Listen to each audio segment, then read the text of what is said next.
ಆತ್ಮೀಯ H16 news ಅರ್ಥಾತ್ ಸೀತಾರಾಮ್ ನ್ಯೂಸದ ವೀಕ್ಷಕರೇ, ನಾನು ನಿಮ್ಮವ ಎಂ ಆಯುಧ ಮಲ್ಲಪ್ಪ ಜೊತೆಯವರು.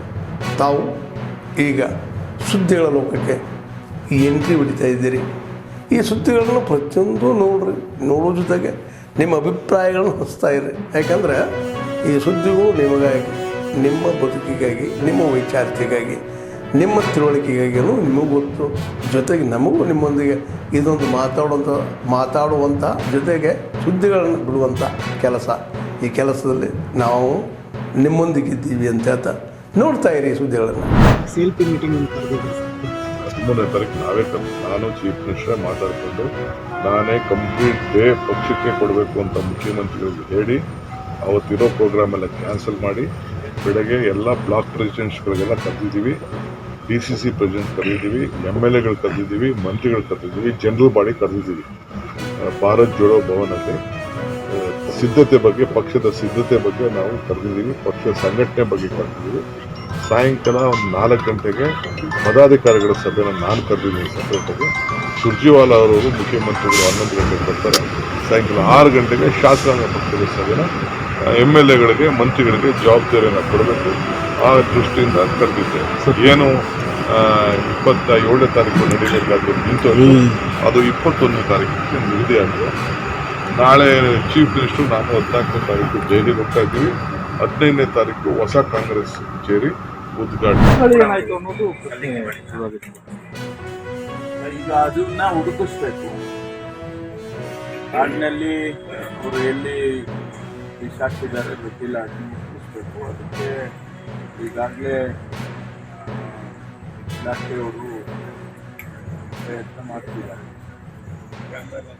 ಪರಿಹಾರ ಕೂಡ ವಿಚಾರದಲ್ಲಿ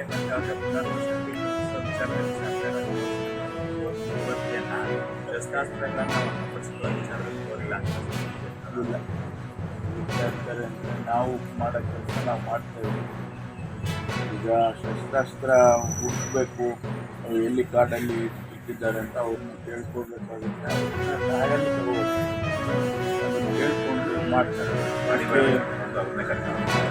ಅದಕ್ಕೆಲ್ಲ ಪ್ರೊಸೀಜರ್ಸ್ ಇದೆ, ಅದನ್ನು ಮಾಡ್ತಾರೆ. BJP ಅವ್ರಿಗೇನು ಗೊತ್ತಿಲ್ಲ, ಅವರು ಕೂಡ ಸರ್ಕಾರ ನಡೆಸಿದ್ರಲ್ಲ, ಅವ್ರಿಗೂ ಗೊತ್ತಿದೆ. ಹಾಗೆ ಅವ್ರಿಗೂ ಪೊಲೀಸ್ ಇಲಾಖೆ ಅವಾಗೇನು ಬೇರೆ ಇಲಾಖೆ ಆಗಿರಲಿಲ್ಲ, ಇದೇ ಪೊಲೀಸ್ ಇಲಾಖೆ ಇರ್ಬೇಕಲ್ಲ.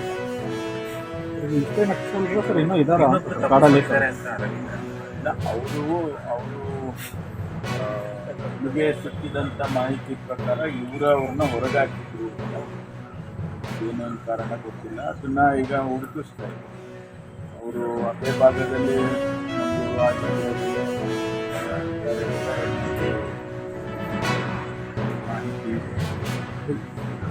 ಈಗ ನಕ್ಸಲ್ ಮುಕ್ತ ಅಂತ ಹೇಳ್ತೀವಿ ಸರ್, ಇದಕ್ಕೆ ಮುಗಿದ್ರೆ ಸರ್ ಬೇರೆ ಏನಾದರೂ ಇದ್ದಾರಾ ಅನ್ನೋ ಮಾಹಿತಿ ಇಲ್ಲ. ಬೇರೆ ಏನು ನಮಗೆ ಇಲ್ಲಿವರೆಗೆ ಸಿಕ್ಕಿರೋ ಮಾಹಿತಿ ಪ್ರಕಾರ ಇವರೇ 6 ಜನ ಲಾಸ್ಟ್.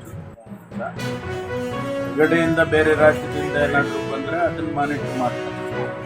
ಕೆಲವು ಸಂದರ್ಭದಲ್ಲಿ ಒರಿಸ್ಸಾ ಕಡೆಯಿಂದ ಬರೋ ಸಾಧ್ಯತೆ ಇದೆ, ಕೇರಳದಿಂದ ಬರೋ ಸಾಧ್ಯತೆ ಇದೆ. ಅದನ್ನು ಬಾರ್ಡ್ಸ್ನಲ್ಲಿ ಇನ್ಮೇಲೆ ಅದನ್ನು ಮಾನಿಟರ್ ಮಾಡ್ತಾರೆ. ಒಟ್ಟಾರೆ ಆ ನಕ್ಸಲಿಸಮ್ ಅನ್ನೋದೇನಿದೆಯಲ್ಲ ಅದನ್ನು ಡಿಸ್ಕರೇಜ್ ಮಾಡ್ತಕ್ಕಂಥ ಪ್ರಯತ್ನ ನಾವು ಸರ್ಕಾರದಲ್ಲಿ ಮುಖ್ಯಮಂತ್ರಿಗಳು ನಿಮ್ಮ ಹೋರಾಟ ಏನಿದ್ರು ಸಮಾಜದ ಮುಖ್ಯವಾಹಿನಿಗೆ ಬಂದು ಕಾನೂನಾತ್ಮಕವಾಗಿ ನಿಮ್ಮ ಹೋರಾಟಗಳನ್ನು ಮಾಡ್ಕೊಳ್ಳಿ, ಶಸ್ತ್ರಾಸ್ತ್ರ ಇಟ್ಕೊಂಡು ಹೋರಾಟ ಮಾಡೋದು ಬೇಡ ಅಂತೇಳಿ ಒಂದು ಅಪೀಲ್ ಮಾಡ್ಕೊಂಡಿದ್ವಿ. ಅದನ್ನು ಬೇರೆ ಇನ್ಯಾರೂ ಕೂಡ ಇಲ್ಲಿ ನಮ್ಮಲ್ಲಿ ಆ ರೀತಿ ನಮಗಿರೋ ಮಾಹಿತಿ ಈಗ ಸದ್ಯದ ಪರಿಸ್ಥಿತಿಯಲ್ಲಿ ಯಾರೂ ಇಲ್ಲ. ಇದೆ ಸರ್. ಈಗ ನಕ್ಸಲ್ರಿಗೆ ಪ್ಯಾಕೇಜ್ ಕೊಟ್ಟು ಹಾಗೆ ಸರ್, ವಿಕ್ರಮ್ ಗೌಡ ಅವರ ಕುಟುಂಬದವರು ಪರಿಹಾರ ಕೇಳ್ತಾ ಇದ್ದಾರೆ. ಇನ್ನೂ ಪರಿಶೀಲನೆ ಮಾಡ್ತಾರೆ. ಯಾಕೆಂದರೆ ಅದು ಆ ಕೇಸೇ ಬೇರೆ ಇದೆ ಬೇರೆ. ಸರ್ ಇವತ್ತು BJP ಲಂಚ್ ಮುಖಂಡರುಗಳ ಒಂದು ವಿಶೇಷ ಸಭೆಯನ್ನು ಇವತ್ತು ನಾವು ಕರೆದಿದ್ದೀವಿ. ಹಿರಿಯರಾಗಿರ್ತಕ್ಕಂಥ ಸಂಸದೀಯ ಮಂಡಳಿಯ ಸದಸ್ಯರು, ಮಾಜಿ ಮುಖ್ಯಮಂತ್ರಿಗಳು, ರೈತ ನಾಯಕರು ಸನ್ಮಾನ್ಯ BS ಯಡಿಯೂರಪ್ಪನವರು, ಮಾಜಿ ಮುಖ್ಯಮಂತ್ರಿಗಳಾಗಿರ್ತಕ್ಕಂಥ ಸದಾನಂದ ಗೌಡಜಿಯವರು, ವಿಪಕ್ಷ ನಾಯಕರುಗಳಾದ R. ಅಶೋಕ್ ಅವರು, ಚಲವಾದಿ ನಾರಾಯಣ ಸ್ವಾಮಿ ಅವರು, ಅದೇ ರೀತಿ ನಮ್ಮ ಹಿರಿಯರು ಮಾರ್ಗದರ್ಶಕರಾಗಿರ್ತಕ್ಕಂಥ ಕೃಷ್ಣ ಭಟ್ರು ವಿಧಾನ ಪರಿಷತ್ ಸದಸ್ಯರು ಅವರು ಕೂಡ ಈ ಸಭೆಯಲ್ಲಿ ಭಾಗವಹಿಸಿದರು. ಈ ಸಭೆಯ ವಿಶೇಷತೆ ಏನಪ್ಪ ಅಂತ ಹೇಳಿದ್ರೆ, ನಾನು ರಾಜ್ಯದ ಅಧ್ಯಕ್ಷನಾದ ಮೇಲೆ ಬಹುಶಃ 8 ತಿಂಗಳುಗಳಿಂದನೇ ಸಭೆನ ಆಯೋಜನೆ ಮಾಡಬೇಕಾಗಿತ್ತು. ಕೆಲಸದ ಒತ್ತಡ ಬೇರೆ ಬೇರೆ ಕಾರಣಕ್ಕೆ ಈ ಸಭೆ ಮಾಡೋದಕ್ಕೆ ಸಾಧ್ಯ ಆಗಿರಲಿಲ್ಲ. ಆದರೆ ಇಂದಿನ ಸಭೆಯಲ್ಲಿ ಪಕ್ಷವನ್ನು ಹೇಗೆ ಇನ್ನೂ ಬಲಪಡಿಸಬೇಕು, ಮುಂದಿನ ದಿನಗಳಲ್ಲಿ ಎಲ್ಲ ಸಮಾಜ ಎಲ್ಲ ವರ್ಗದ ಜನರನ್ನು ವಿಶ್ವಾಸಕ್ಕೆ ತೆಗೆದುಕೊಂಡು ಜಿಲ್ಲಾ ಪಂಚಾಯಿತಿ ತಾಲೂಕು ಪಂಚಾಯಿತಿ ಚುನಾವಣೆಗಳು, ನಮ್ಮ ಕಾರ್ಯಕರ್ತರ ಚುನಾವಣೆ ಹೇಗೆ ನಾವು ಚುನಾವಣೆನ ಎದುರಿಸಬೇಕು. ರಾಜಕೀಯ ಪಕ್ಷ ಅಂದಮೇಲೆ ಸಣ್ಣ ಪುಟ್ಟ ವ್ಯತ್ಯಾಸಗಳು ಗೊಂದಲಗಳು ಇರ್ತದೆ. ಅವೆಲ್ಲವನ್ನು ಕೂಡ ಕೇಂದ್ರದ ವರಿಷ್ಠರು ಗಮನಿಸ್ತಾ ಇದ್ದಾರೆ. ಅದು ನಮ್ಮೆಲ್ಲರ ಕರ್ತವ್ಯ. ನಾವೆಲ್ಲರೂ ಕೂಡ ಒಗ್ಗಟ್ಟಾಗಿ ಒಂದಾಗಿ ಪಕ್ಷವನ್ನು ಬಲಪಡಿಸ್ತಕ್ಕಂಥ ಕೆಲಸ ಮಾಡಬೇಕು ಅನ್ನೋ ಸಂದೇಶವನ್ನು ಸನ್ಮಾನ್ಯ ಯಡಿಯೂರಪ್ಪನವರು ಎಲ್ಲ ಹಿರಿಯರು ಕೂಡ ನೀಡಿದ್ದಾರೆ. ಮತ್ತು ರಾಜ್ಯದ ರಾಜಕೀಯ ಪರಿಸ್ಥಿತಿ ಬಗ್ಗೆನೂ ಕೂಡ ನಾವು ಚರ್ಚೆ ಮಾಡಿದ್ದೇವೆ. ಯಾವ ಗ್ಯಾರಂಟಿಗಳನ್ನು ನಂಬಿಕೊಂಡು ಇತ್ತು ಕಾಂಗ್ರೆಸ್ ಸರ್ಕಾರ, ಆಡಳಿತ ಪಕ್ಷ ಇತ್ತು ಈ ರಾಜ್ಯವನ್ನು ಅಧೋಗತಿಗೆ ತೆಗೆದುಕೊಂಡು ಹೋಗ್ತಾ ಇದ್ದಾರೆ. ರಾಜ್ಯದಲ್ಲಿ ಅಭಿವೃದ್ಧಿ ಶೂನ್ಯ. ಇವತ್ತು ಬಾಣಂತಿಯರ ಸಾವಿನ ಪ್ರಕರಣ ಇರ್ಬೋದು, ನವಜಾತ ಶಿಶುಗಳ ಒಂದು ಮರಣ, ಒಂದು ಕಡೆ ಸರಣಿ ಮರಣ ಹೊಂದ್ತಾ ಇರ್ತಕ್ಕಂಥದ್ದು, ಭ್ರಷ್ಟಾಚಾರ, ಆತ್ಮಹತ್ಯೆ ಪ್ರಕರಣಗಳು, ಒಟ್ಟಾರೆಯಾಗಿ ಸರ್ಕಾರದ ಬಗ್ಗೆ ರಾಜ್ಯದ ಜನ ಬೇಸತ್ತಿದ್ದಾರೆ. ಆಡಳಿತ ಪಕ್ಷದ ಶಾಸಕರು ಕೂಡ ಮುಖ್ಯಮಂತ್ರಿಗಳ ಬಗ್ಗೆ, ಆಡಳಿತ ಪಕ್ಷದ ಬಗ್ಗೆ ಅವರೇ ಬೇಸತ್ತಿದ್ದಾರೆ. ಹಾಗೆ ಎಲ್ಲವನ್ನು ಕೂಡ ಅರ್ಥ ಮಾಡ್ಕೊಂಡು ಎಲ್ಲ ಹಿರಿಯರು ಕೂಡ ನೀಡಿದ್ದಾರೆ. ಎಲ್ಲ ಒಂದು ಕಡೆ ಬಲ ಪ್ರದರ್ಶನ ಮಾಡ್ತಾ ಇದ್ದಾರೆ. ಪ್ರಶ್ನೆ ಇನ್ನೂ ಬಂದಿಲ್ಲ ಅಂತ ನಾನು ಕಾಯ್ತಾ ಇದ್ದೆ. ಇವತ್ತಿನ ಸಭೆ ಯಾವುದೇ ರೀತಿಯ ಬಲ ಪ್ರದರ್ಶನ ಆಗಲಿ, ಯಾರನ್ನೋ ಪಕ್ಷದಿಂದ ಉಚ್ಚಾಟನೆ ಮಾಡಬೇಕು ಈ ವಿಚಾರ ಆಗಲಿ, ಯಾವುದು ಕೂಡ ಈ ವಿಚಾರನ ಇಟ್ಕೊಂಡು ಸಭೆ ಸೇರಿರ್ತಕ್ಕಂಥದ್ದಲ್ಲ. ಪಕ್ಷವನ್ನು ಹೇಗೆ ಸರಿಪಡಿಸಬೇಕು ಅಂತಕ್ಕನ್ನ ಅನ್ನುವ ಕರ್ತವ್ಯ ರಾಜ್ಯದ ಅಧ್ಯಕ್ಷನಾಗಿ ನಂದು ಕೂಡ ಇದೆ. ಪಕ್ಷದ ಹಿರಿಯರು ವರಿಷ್ಠರು ಕೂಡ ಇದ್ರ ಬಗ್ಗೆ ನಮಗೆ ಮಾರ್ಗದರ್ಶನ ನೀಡುತ್ತಾರೆ. ಆದರೆ ಇವತ್ತಿನ ಸಭೆ ಇವೆಲ್ಲವನ್ನು ಕೂಡ ಬದಿಗಿಟ್ಟು ಪಕ್ಷವನ್ನು ಬಲಪಡಿಸ್ತಕ್ಕಂಥ ನಿಟ್ಟಿನಲ್ಲಿ ಎಲ್ಲರನ್ನೂ ಕೂಡ ಮೊದಲು ತೆಗೆದುಕೊಂಡು ಹೋಗ್ಬೇಕು. ಈ ನಿಟ್ಟಿನಲ್ಲಿ ಸಭೆಯನ್ನು ಮಾಡಿದ್ರು. ಕಾಂಗ್ರೆಸ್ನಲ್ಲಿ ಸರ್ ಡಿ ಕೆ ಶಿವಕುಮಾರ್ ಅವರು ಟೆಂಪಲ್ ರನ್ ಮಾಡ್ತಾ ಇದ್ದಾರೆ. ಇನ್ನೊಂದು ಕಡೆ 13 ತಾರೀಕು, ಇನ್ನೊಂದು ಕಡೆ ಬ್ರೇಕ್ ಹಾಕ್ತಿದ್ದಾರೆ. ಏನು ನಡೀತಿದೆ? ಡಿ ಕೆ ಶಿವಕುಮಾರ್ ಅವರು ಇತ್ತೀಚೆಗೆ ನಡೆದ ಬೆಳಗಾವಿ ಅಧಿವೇಶನದಲ್ಲಿ, ಚಳಿಗಾಲದ ಅಧಿವೇಶನದಲ್ಲಿ ಸದನದಲ್ಲಿ ಮಾತನಾಡಿದ್ದಾರೆ. ಒಂದು ಮಾತನ್ನು ಹೇಳಿದ್ದಾರೆ.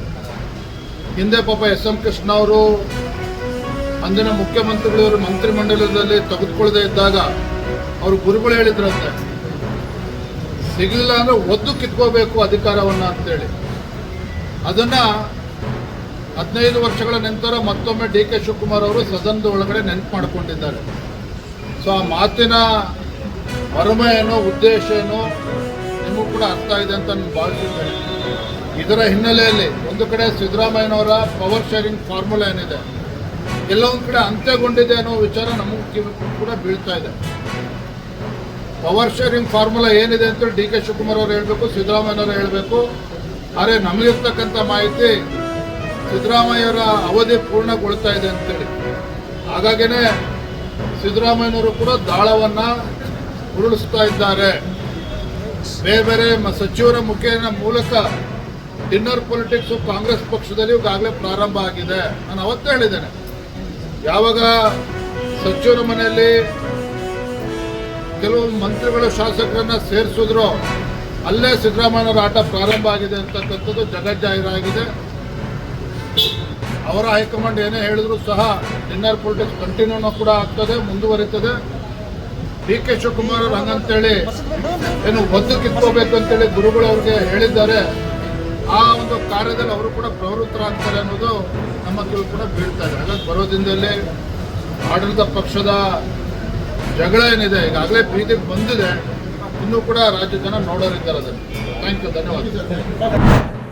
ಆತ್ಮೀಯರೇ, ಎಲ್ಲ ಸುದ್ದಿಗಳನ್ನು ನೋಡಿದ್ರಲ್ಲ ಏನು ಅನಿಸ್ತು ನಿಮಗೆ?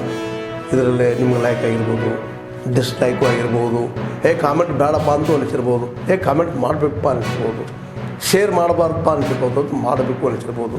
ಏನಾದರೂ ಆಗಲಿ ಶೇರ್ ಮಾಡ್ತಾಯಿರಿ, ಈ ನ್ಯೂಸ್ಗಳನ್ನ ಹಂಚ್ತಾ ಇರಿ, ಜೊತೆಗೆ ಇದಕ್ಕೆ ಸಬ್ಸ್ಕ್ರೈಬ್ ಆಗ್ತಾಯಿರಿ ಅಂತ ಹೇಳ್ತಾ H16 ನ್ಯೂಸ್ ಅರ್ಥಾತ್ ಹೇ ಸೀತಾರಾಮ್, ಇದು ಸತ್ಯದ ಕೈಗೆ ನಡಿ. ವಂದನೆಗಳು.